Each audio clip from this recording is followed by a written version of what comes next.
Good morning, students. Welcome to the module DPR3704, which is Production Digital. This is the module where you create digital content. So important in this module, you don't present a lot of theory in terms of assessments, but your assessments are practical, meaning that you create content for public relations in this particular module. This purpose of this class is to give you guidelines with regard to how to complete the first assignment, which is assignment 1, which is the beginning of the blog that you create with your chosen non-profit organization. Remember, you must approach a non-profit organization. If you don't do that, and we can prove that you didn't do the blog with an existing non-profit organization, we are going to penalize you and you are going to get a 0. So it is important that you know the rules from the beginning. No NPO yields in a 0. No blog link. If the blog link is not working, it also yields in a 0. So those are the rules. Those are the most important things that you must always remember coming to this module.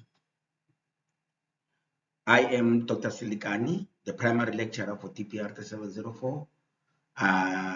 My team member, a colleague of mine, is assisting in the module. We are working together as a team. It's Mr. T. Mudiba. So you can also send your queries to him. But remember, with regard to an announcement I sent around the NPO letters, please only send those requests to me. I am the one who's responsible for writing out those letters. But for other queries, you can also send them to Mr. Mudiba. Our email addresses are on my UNISA. On the welcome page, all our details are there regarding if you want to make contact with us, the details are there. Thank you. And then the most important thing, work of the day, is to understand what is required of us with regard to this module, which is Production Digital. So the rules for assignment 1, we need to get it right from the onset. You only submit the link to the NPO blog that you create for your NPO. So even if they have a blog, this non-profit organization, for the purpose of this module, you create a blog, a new blog. If there's an issue around using their name, go back to the announcements. You can use a pseudonym whereby you create an alternative name so that there aren't any conflicts with regard to the digital content that is available online. Now there's a declaration that you must just put up to say, for the purpose of this assignment, I worked with this particular organization, but with regard to a pseudonym, this is what I created on to represent this organization that I worked with. So it's important that you understand the rules as we go forward. So now what should be in assignment 1? Let me go back again. You only submit the blog link for assignment 1. If the blog link does not work, it's a 0. Now, what should be in assignment 1? Now, a blog is meant to resemble a website. It should be similar to a website. It is, in fact, it can be seen as a website. So I'm starting, what should be there in the blog? It's the mission and the vision must be in the blog. It must describe what the organization does. In most ideal cases, if we are applying proper technical presentation in our blogs, that should be under the About Us section or About section or About Us section, where the mission and vision should be, ideally. So try your best to do with it that way, that you put it under About or About Us section. Now, what should also be on your blog? It should be the contact details, the full address of the organization, the telephone numbers, the email address. This is for us to be able to contact the NPO for authenticity issues. We need to authenticate whether you did work with the organization, because the skills that you are about to use or the skills that you are about to accumulate will be, in fact, also mentored by the person that you would have contact with at an organization. And then we also want to understand the dynamics dynamics of how NPOs operate within this country. So it's important that you ensure that you do work with a non-profit organization. That content is quite critical for this particular module. So again, what needs to be there, you need to create social media handles on your blog. This time around for assignment 1, they are not meant to be populated, meaning you are not going to be penalized if there's no content within those sites, but they must be created. They can be MTAs, but when I click on the Facebook handle on your blog, it must take me to Facebook, whereby I can see the name of the NPO. Even if there is no content, it will not be penalized. Then the most of the content is required for assignment 2 and assignment 3, which is the examination portfolio. But in order for me to give you the maximum marks, I must see the Facebook handle, I must see the X or Twitter handle, I must see the Instagram handle, I must also see the YouTube handle for assignment 1. So those are the handles.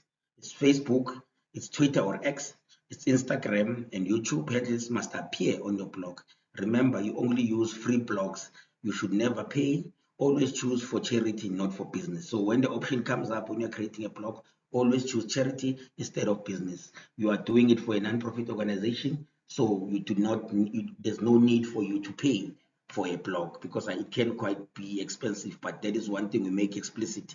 Please only use free blog sites. No student should come to us and say the blog is asking them to pay. If the blog is asking you to pay, you didn't do a proper blog. Do a proper blog, go for free sites, and that blog should have a longevity of at least 6 months from today, so that we are able to even grade it for the examination. So make sure that you get a free blog. And please, again, we want to advise you to avoid simple site because it tends to expire very early. So avoid simple site, don't use simple site, use other free site. The ones that at top of my mind currently, it's WordPress, it's also Wix site, and then there's GoDaddy, there's also other free blog sites, but look for them. When you search on your search engine, just search free blog sites and make sure that they are in fact free. And then what needs to happen for assignment 1, what needs to be there in terms of content, it's also the you need to upload 4 successful stories of your organizations. These can be stories that are from the past. In most cases, yes, it will be things that have passed with regard to what the organization has been doing. So take into account the POPI Act, which is about privacy and the protection of personal information. So you are not compelled to use pictures. You can choose to blur the faces if needs be. You can blur the faces if needs be if you're presenting pictures, but you are not compelled to use pictures. That you understand for the purpose of protecting the information of private individuals. So ensure that you blur the pictures. It's fine. You can use that option. You will not be penalized if you do not have pictures. So take that into account, that will not penalize you for not having pictures on your blog. And then there's issues of technical presentation. It's important that your blog is presented very well, that it resembles what one could say it's a professional website. It's an attempt. You must attempt to make it look presentable in a proper manner. It must look presentable. It must look picturesque. So the spelling and grammar referencing, where it is needed, production quality of your activities, where it's needed, try your best to do those, to create those items in a manner that is actually acceptable, in a manner that is almost bordering on perfection. Try your best. We are human beings. We understand the challenges that do come with creating content. So, but from your side, what we are kindly requesting is that you try your best. Now, the key factor in order to succeed in this module is the authenticity of your work. This goes back to the idea that there should be an organization that you are working with. You cannot just create your own blog. If we come across the fact that you created your own blog without using an NPO, it's an automatic 0. That you must know. We have the powers to give you a 0. So don't be surprised when you get to assignment 3 in the examination portfolio that someone gives you, that we give you a 0, and then we just provide the statement that you didn't approach an organization. So keep in mind that we can actually forfeit what you've done if you don't at the end if you are cheating. So don't cheat. Do the right thing. Go and work. Go and look for a non-profit organization. It can be a local church, a local school, a local soup kitchen, anything that does, any organization that does not work, that does not do work for profit. It can be a charity drive within your neighborhood, anything, a support group within your neighborhood, a crime support group, community policing forum, you can do that. You are more than welcome. And then with regard to the mark composition of the module, so assignment 1 accounts for 30% of the year mark, assignment 2 accounts for 30% of the mark, and then the portfolio accounts for 40%. But if you look at this composition, the assignments weigh more than the examination portfolio itself.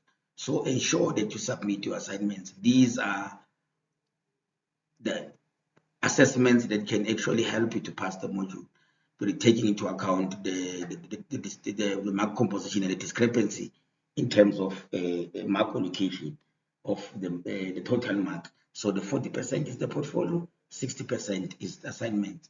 Kindly do submit your assignments. Take into account that we are willing to assist you if you start your blog very early, meaning that you can communicate with myself. You can send me an email if you want me to look at your draft, meaning you can send your draft. I can look at what you've done so far and give you comments to say you are on the right track, or yes, great, this is what is expected. So you are more than welcome to send drafts. We are more than welcome to, you are made up more than welcome. We can look at your work. We don't have a problem doing that. Thank you very much. And hopefully there will be another class next week that will speak again to assignment 1 with other issues that would have arisen, especially coming from emails that are sent by students.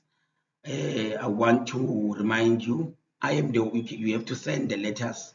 If the NPO needs a letter, that request you send only to myself, which is Dr. Silikani. My email is on my UNISA. If you need to request a letter so that you can present to the contact person at the NPO. Thank you very much. We'll talk again next week. Bye-bye.